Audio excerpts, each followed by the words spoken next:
32 വർഷം മുമ്പ് പ്രണയ വിവാഹം നടന്നു ഗുരുവായൂർ അമ്പലത്തിൽ.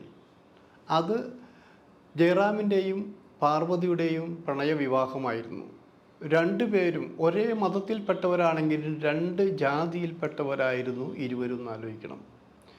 ഇരുവരും തുടക്കം മുതൽ ആദ്യത്തെ സിനിമ മുതൽ ഇവരിലേക്ക് പ്രണയം തൊടുത്തുവിട്ടു എന്നാണ് പറയപ്പെടുന്നത്. അങ്ങനെ അവരറിയാതെ പ്രണയം തുടങ്ങി. ഈ പ്രണയം പരസ്യമാകുമെന്ന ഘട്ടത്തിൽ പാർവതിയുടെ അമ്മ, കുടുംബം എല്ലാം ഈ വിവാഹത്തിന് എതിർത്തു. പാർവതിയുടെ ഭാഗത്തുനിന്ന് പ്രണയം സത്യമാണെന്ന് തിരിച്ചറിഞ്ഞപ്പോൾ ജയറാമിനെയും പാർവതിയെയും ഒരുമിച്ച് അഭിനയിക്കാതിരിക്കാനുള്ള ശ്രമം നടത്തി എന്നാലോചിക്കണം.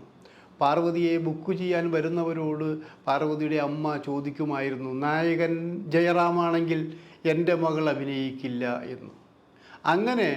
അങ്ങനെയുള്ളൊരു ഘട്ടമുണ്ടായിരുന്നു എന്നാലോചിക്കണം. അപ്പോൾ അവർ പറഞ്ഞത് ജയറാമിനെ അഭിനയിപ്പിക്കും, നിങ്ങൾക്കിഷ്ടമില്ലെങ്കിൽ മകളെ അഭിനയിപ്പിക്കേണ്ട എന്നാണ് പറഞ്ഞത്. വലിയൊരു തുക നഷ്ടപ്പെടുന്നത് കൊണ്ട് മകളെ അഭിനയിപ്പിക്കാൻ തീരുമാനിച്ചു.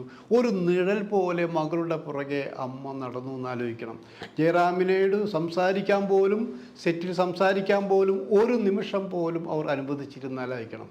പ്രണയത്തിൻ്റെ അത്യഗാധഘട്ടത്തിലെത്തിയ ഇരുവരും പരസ്പരം കാണുന്നുണ്ടെങ്കിലും ഒന്ന് സംസാരിക്കാൻ വഴിയാത്തത്ര